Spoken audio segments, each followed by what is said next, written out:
Welcome to the Woodwind Doubling Channel, Episode 10. Do I really need to play the flute? My answer is a qualified yes. It used to be in doubling shows that you could get away with not playing the flute if you were playing, say, a third, fourth, or fifth book. Those days seem to be passing rapidly. Take an old show like Guys and Dolls. You've got flute on the first book. There might be some on the second book as well. There's definitely not on the oboe English horn book.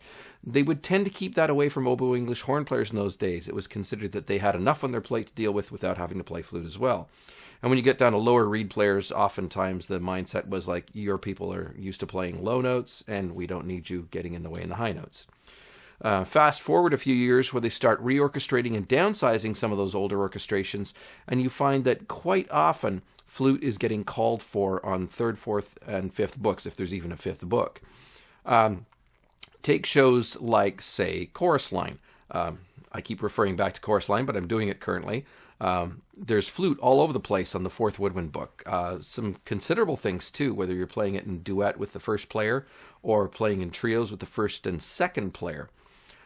Take a show like The Producers. There's alto flute parts on the Woodwind 3 books, so as well as oboe, English horn, clarinet, and tenor, you've got to deal with playing alto flute as well.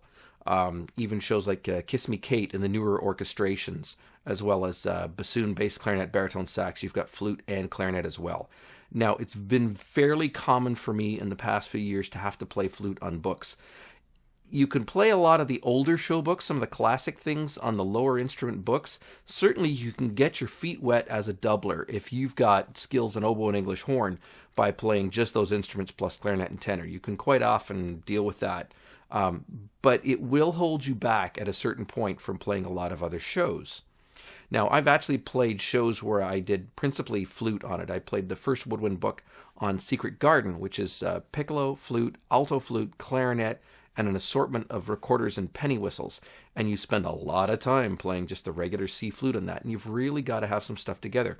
For me, the show that really pushed my flute playing forward a lot was getting contracted to play West Side Story several years ago at the Stratford Festival. I played the fourth Woodwind book. Now, on the current rental, that means you're playing flute, piccolo, clarinet, bass clarinet, soprano sax, and bass sax. And you have some really crazy changes between things like bass, sax, and piccolo. You also have a surprising number of the exposed flute solos in the show. Since the first woodwind player, who's playing flute, piccolo, clarinet, and alto, is often playing alto saxophone solos that are quite significant before flute solos, they play the alto solo, and the fourth player plays the flute solo. So you have a lot of exposed things, some interesting starts at points in the music.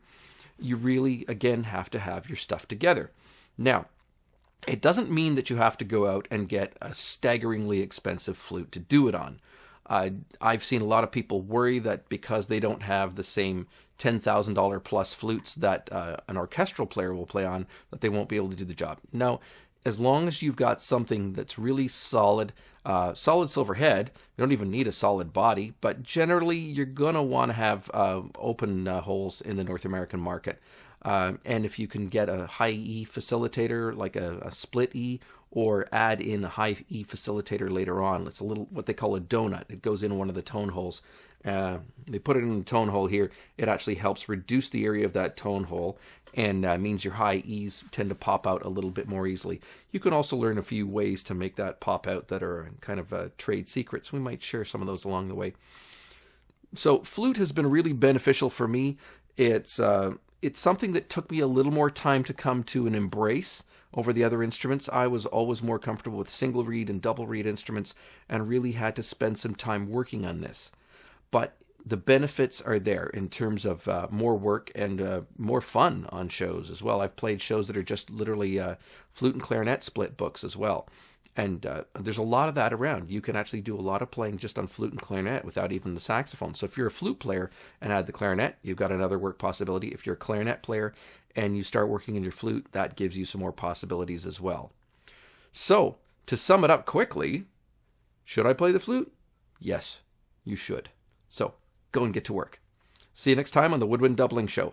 Thanks very much for watching. Please ask any questions and comments below, and please subscribe so we can keep on bringing you fine content. At least as good as I can manage each week. Thanks for watching. Bye.